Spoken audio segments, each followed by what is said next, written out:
By the 1930s, most people believed Winston Churchill was a failure, a politician with a damaged reputation, ignored by his own government, and often mocked in public. No one expected him to lead.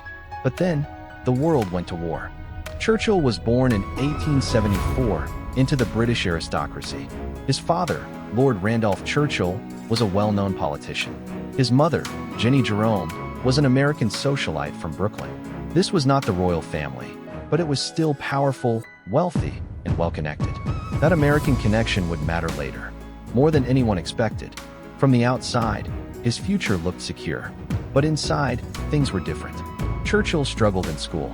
He wasn't considered brilliant, and his father often doubted him. So Churchill looked for another path.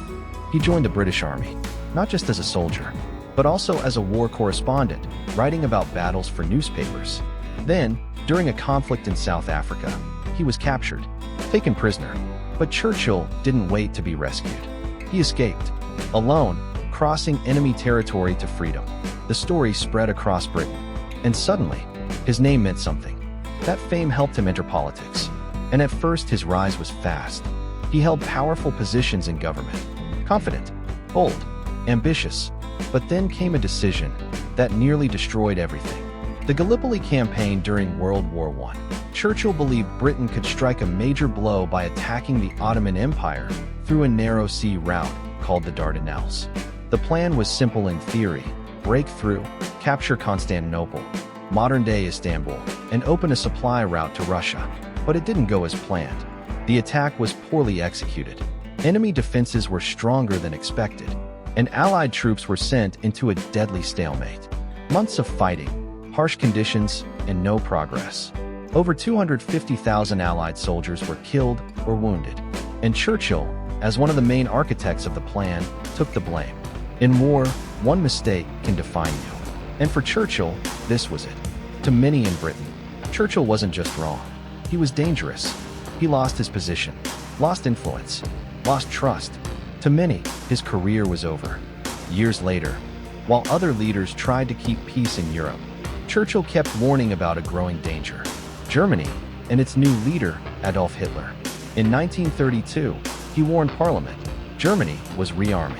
In 1938, while others celebrated peace in Munich, he called it a complete defeat. He said war was coming, but most leaders ignored him. They believed another war could be avoided. Churchill sounded extreme, outdated, even dangerous, but he wasn't wrong.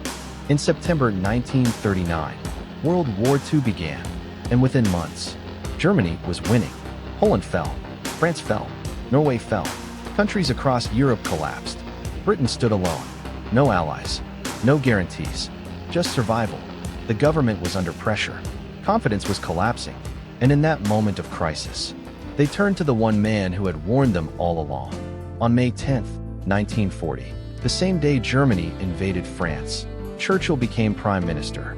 Britain was in real danger. German planes bombed cities during the Blitz.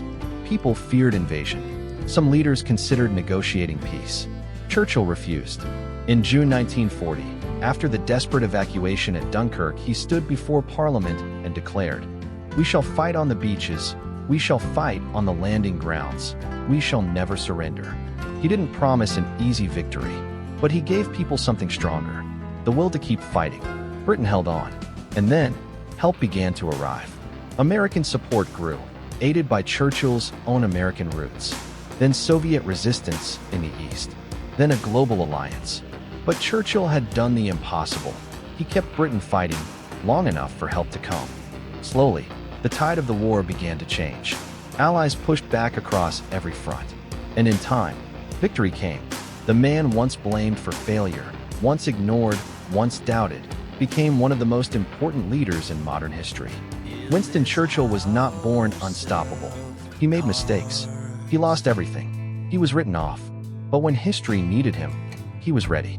And sometimes, that's what separates failure from greatness.